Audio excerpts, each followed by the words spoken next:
What is good, everyone? This is your host, Deanna Radulescu with Label Free Podcast. To live your best life, you must live label free. As always, bringing you incredible guests from all over the world, so sit back, relax, and tune in. My next guest is an entrepreneur. We love our entrepreneurs. He is also the founder of Anomaly Coaching. Please welcome Luke Fernandez. Luke, welcome to the show. Deanna, thank you so much for having me. I'm happy to be here and just hope I can motivate and inspire somebody from your audience to take action and change their lives. If they hear your story and are not inspired, then something is wrong with them. You might be right. But you have not had, well, nobody's path is linear, right? And it would be boring if it was. And so your story is very unique, and you were on a really not a good trajectory in your life, and you completely turned that around. I know about it, but the audience doesn't know. So can you kind of tell them what got you on the path to starting Anomaly Coaching? Yeah, certainly. So somewhere along the lines in childhood, right about 6th, 7th grade, kind of correlated when I stopped playing team sports. I started gaining weight. Yeah. A lot of weight because I love food. I love junk food and sweets. And if it's sugar, I want to eat it. Little Debbie was my best friend growing up. We were really close. All the great snacks. Nice. And just ate just because I come from a big Italian family. It's very common to eat more than you should. Yeah. Never knew anything about nutrition or health or not eating so much, or that, hey, you didn't have to eat to express your emotions and your feelings, which is what I did, no matter what emotion it was. Didn't know how to express them any otherwise way. And long story short, I ended up weighing 280 pounds, and I'm only 5'8". Yikes. So that was a lot of weight to be carrying on a smaller frame. Yeah. And I was biggest, I believe, in the hardest times to be during high school and early adult years, where you're judged a lot more by your peers. Picked on. Yeah. It's weird how as you grow up and you get older and become an adult, it seems almost more acceptable to just not really care about how you look or take care of yourself. You know, let that be as it may. I can't relate because I care about my body way too much. I'm in the gym all the time. I don't know. And it's weird, right? Because it's been a while for me. So I lost 143 pounds in about a year and a half, about 14 years ago. Wow. And I actually almost got too skinny. And then I learned about eating properly, training properly, all that stuff. But it's hard for me to relate to people who, like you said, who they don't go to the gym at all. They don't work out. They don't think about what they're eating because it's been so long. But man, I really start thinking about it. I'm like, oh, I can see it. If I'm out of the gym for 2 weeks, it's so hard for me to drag myself back in. If I'm not eating the way I should, it's so hard for me to get back on. It's just humans are made for habits, and we like simple and easy. Yeah. That's where we have to that's how we have to change, and to change the trajectory of our lives, I believe. So when you were this much heavier, I don't know how much you weigh now, but when you were prior to the weight loss, like, how did your body feel? Large, blubbery in the way, never wanted to be noticed, but always was noticed. Yeah. Bigger people, I believe, and I know I did, like, I wore clothes that were even bigger in hopes that it would somehow hide your body. Right. Like, really, when you're that big, you're not hiding anything, and you can't hide from anybody, but that's all you want to do. Yeah. And so you just go home and eat some more because you feel like shit for the way that you feel and know about the way you look. Comfort. It was like comforting for you to eat. Yeah, exactly. But I had like joint pain, back pain, knee pains, even like shoulder and wrist pains, all kinds of stuff. And so right now, you kind of said earlier, I'm 170 pounds right now, so I'm 110 less than I was initially, and I'm at a really good weight right now. Yeah. And, people see like an old photo and they're like, holy shit. Yeah. What happened? I'm like, well, that was the guy who ate me and spit me out. So here I am. Did you even recognize yourself in those pictures? Only because I knew I had those chops, because I had like really big mutton chops when I was younger. Yeah. And, I got the nose and the freckles. But other than that, it's like, I can't believe it. And most people, when they hear about the weight loss, they're like, it's amazing. Like, you've done so great. And I'm like, it is, but like, it's not amazing at all that I got to that size. Right. Like that I'm healthy. Right.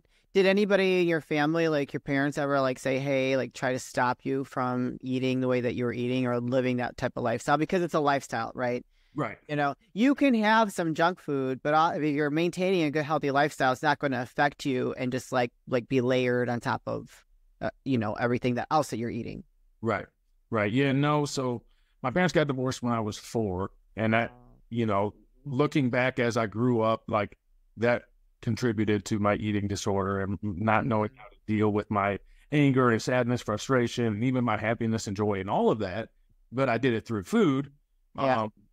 My mom wasn't the best with food. She was raising 2 children basically on her own. We saw my dad every other weekend here and there. He was more of like, here's some money, take care of some stuff if you need to, whatever. Yeah. And my mom worked 2 jobs sometimes, and she started sports activities for us, and she helped coach them and run them. So like, oh, wow. Grateful for how amazing my mom was. But unfortunately, on the diet and nutrition aspect, like it wasn't a thing. What's quick, easy, and just habit. And, she has had an eating or food addiction as well. So no, it never came up. And I was also extremely picky when I was young. Where like, you're like my husband. I mean, it's crazy. Until I met my wife, I ate like a core group of like 6 or 7 things. Seriously. Yeah. When we went to my dad's, he would be grilling all the time, have all this meat and steaks and pork chops and everything. I didn't want to eat any of it. I literally the taste of it. I still actually don't like steaks, but that's for another conversation. Okay. But so like, I guess in that aspect, he's like, well, if you don't eat that, you're not getting anything type of thing. So, but I think it was because my palate was so used to the hyper sweet, hyper processed that it just never tasted good to me. Like, fortunately, my mother we never were allowed to have any like real high fatty stuff. It was always homemade meals, except for on Sunday after church, we'd get like McDonald's. We were lucky to have like McDonald's once a week. And so I always wondered like how that was in other households, with kids and what that looked like, because when you're so used to like high fatty, high sugary foods, like eating very clean can taste really nasty. Yeah. And like, it's like you have to, like, I've competed so much in my life, like I'll eat anything. Okay. If I'm hungry, I'm gonna eat anything. Like, I gotta eat. Yeah. So like, but if you're not used to it, it just tastes so super bland and super gross. And it's just like, oh, this is not good. I don't want to eat it. But you are not where you were how many years ago. You are in a completely different place. And now you are, tell us what Anomaly means. Yeah. So Anomaly, I have it behind me here, actually. That's the definition I got from Google, because I told a buddy, we were the only ones in the health and fitness at the time at the place that I worked at. And I was like, we're a fucking anomaly. And he's like, what's that mean? I like that. I'm not quite sure, but I think it's right. And so I Googled voice text it so she would respond. And it says anything that deviates from what is normal or expected. Yeah. And for me, that goes in every aspect of society, of health and nutrition, of working out, all that stuff, right? Be an anomaly, be different, look outside the box, break away from the chains, figure stuff out on your own. And so my community is Anomaly coaching. Within that, we have the Anomaly crew. And because anybody who signs up with me, they're thinking differently. They finally broke the habits, or broke opened the box that had them trapped into unhealthy habits of eating and not working out, and thinking all of that stuff was so hard to do because it's so foreign to us at that time. It seems like the hardest thing. It seems like you're trying to punch through a brick wall when it's really a bead curtain, right? That's what fear is. Yeah. And it gets in our heads and we don't step forward. So I'm real big on like, take action, hopefully physically, but even mentally, because we sit inside of our minds so much, we build up walls that we can't get through, and they paralyze us in our own fear. Yeah. So it's like, if you just start doing something, you start to believe in yourself a little bit, and then you achieve, and then you keep going, and you believe more and achieve more. Yeah. Yeah. So I like that. So now, who do you specialize? Do you have usually coaches that are in this space, they specialize in a certain type of niche client.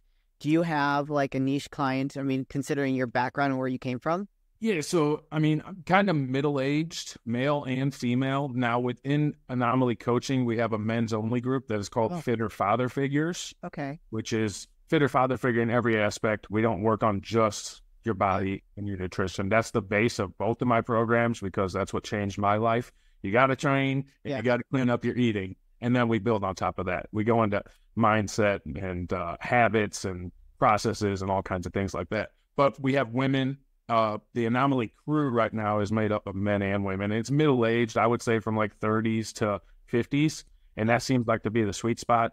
My dream is to build out another community where it's younger people. Yeah. And, okay. you know, early teen, like 15. Maybe reaching 20. Like, yeah, younger people that maybe are struggling with the same things that you were struggling with at a young age, you know. And people who don't have any idea that there's a different way to live, a different way to be, different way to eat, to act, think, all of that. And since they're young and impressionable at that time, but maybe they don't have the right person to look up to, like I didn't, you know. The only people I saw that were somewhat healthy were the football players at school. And well, since I was the opposite of that, I used to always judge them and like want to fight them and didn't like them and made fun of them because of how I felt about myself. Yeah. So I would just wonder, what was like the turning point for you when you were, you know, carrying all that weight? And obviously there's a lot of emotional stuff too from your parents being divorced. What was like that aha moment that you just said, like, that's it, enough, I've got to change the way I'm living? Yeah, this is one of my favorite questions that people ask. So I met a girl, and It's always a girl. It is a girl, yes, it's always a girl. I ended up falling in love with her, though. It wasn't like just a hey, real quick thing. Yeah, I fell in love with her, and I was like, okay, she's probably not going to want to have sex with a big fat guy like me. I wouldn't, so why would she? That was literally the point where I was like, okay, I'm not sure what to do, but I'm going to eat less and move more. Yeah. That was the trigger point. And I'm happy to say... Is this your wife now? It is. 15 years later. That's 15 years later. She's my wife. We've been married for 11 years, and we just had a son 10 months ago. So, does she know that is this your motivation? Yeah. How does she feel about that? She's not sure, because she's like, I liked you when you were big. Like, she liked my personality. She liked who I was. I didn't like the fact that when she would go to hug me, she couldn't even touch her hands. Yeah. And then at one point, after I lost all the weight, she could touch her elbows hugging her. Wow. Yeah.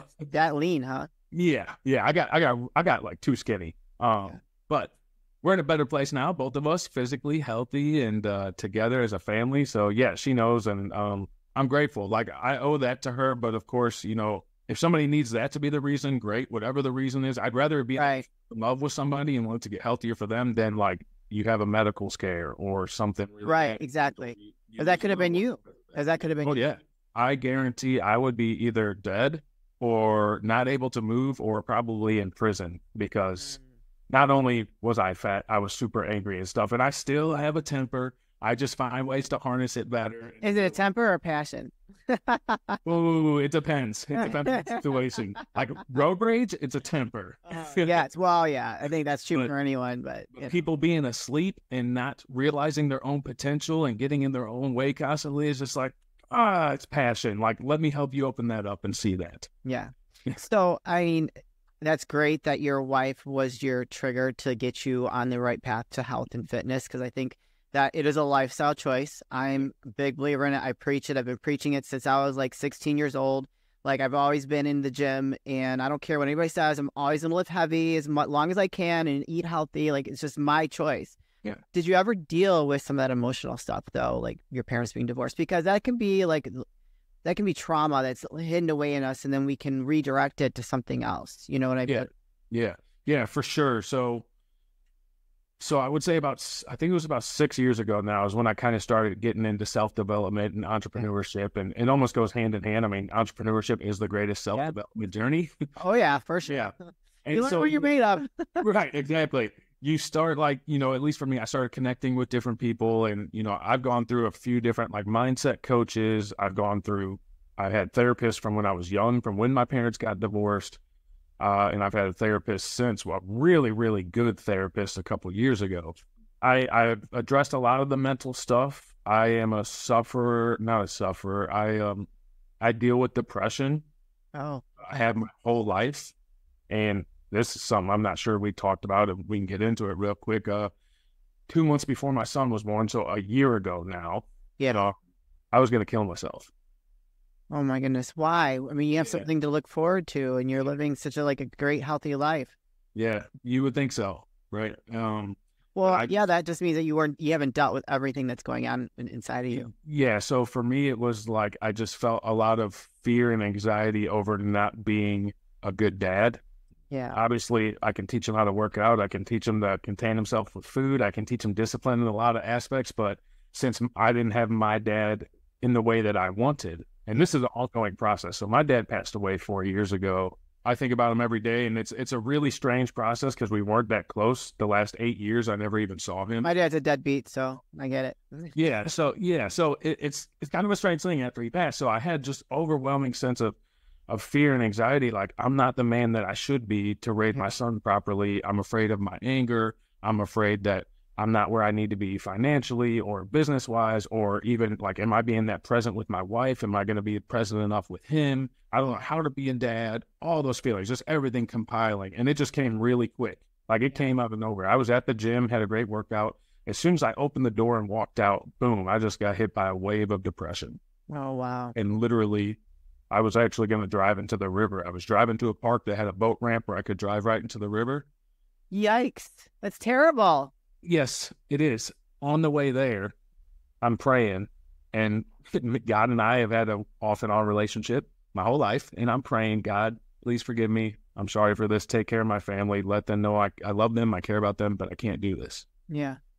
On my way there, there's one entrance to this park, and it was blocked off. There was road barricades and barrels. Road closed, can't get through.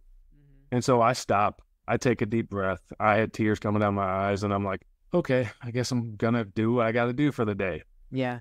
The next day I talked to somebody, and he's like, you prayed to God to take care of your family when you were going to end your life, and you're still here. And that's all he said. He goes, maybe you're here to take care of them. That's his way to take care of you and them. I'm like, damn it, he's right. Okay. And like that next day I was like, okay, I need to do this more seriously. I need to grow myself. I need to put the right disciplines and habits in place to be a more positive energy, a higher frequency individual, to show my son, not just tell him what I believe is a way to be a good man and a good person. And since then, like, I've been on a different trajectory. I don't think I've gotten in a bout of depression since then. I have gotten sad. I've gotten days where I'm off. Like today, I woke up 3 hours. Yeah, every day can't be perfect, okay? Right. No, but it's like, once I finally address that and figured it out, it's easier to recognize when something's coming up and why, right? So I can turn it around quicker. And the best way for that is peak physical performance. So drop down, do some burpees, do some jumping jacks, go for a sprint, do some push-ups.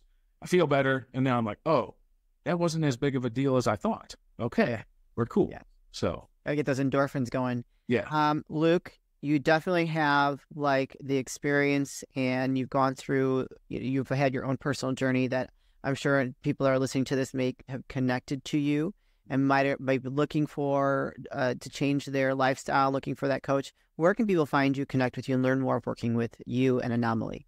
Yeah, definitely. So Instagram is the best place, just Anomaly Luke. Shoot me a message. Tell me you saw me on the Label Free podcast. Let's talk, chat it up a little bit. And then also anomalycoaching.com. Would love to talk to you and see if you're a good fit for the community. And if not, just keep following and stay motivated. That's right. You guys, I'm going to put those links in the show notes. So if you connected with Luke and his story and are looking to change your lifestyle or just looking for a coach in general, go click those links, go follow him on social, and just start a conversation. You never know where it'll take you. Luke, this is the part of the show where I like to ask for last words of wisdom or advice. What would you like to leave with us today? Take action. Like I said earlier, we paralyze ourselves with fear, and those fears are usually made up thoughts of something not working out, not being good enough, whatever. If you just start taking action, whether it's a thought, whether it's picking up a book and reading it that can fulfill your mind with different things, change your frequency, take action, be great. I love it. Thank you for being vulnerable and being honest about your journey and sharing with the audience how you've taken those labels off and are living at a more high vibrational place in your life. I think it's beautiful, and you're going to be a great father. I can just tell. Thank you. Thank you so much. I'm trying my best. You're doing good. You guys, this is your host, Deanna Radulescu with Label Free Podcast. To live your best life, you must live label free. As always, don't forget to subscribe, follow, rate, review, comment, share, all those good things. And I'll be back soon with more dynamic guests.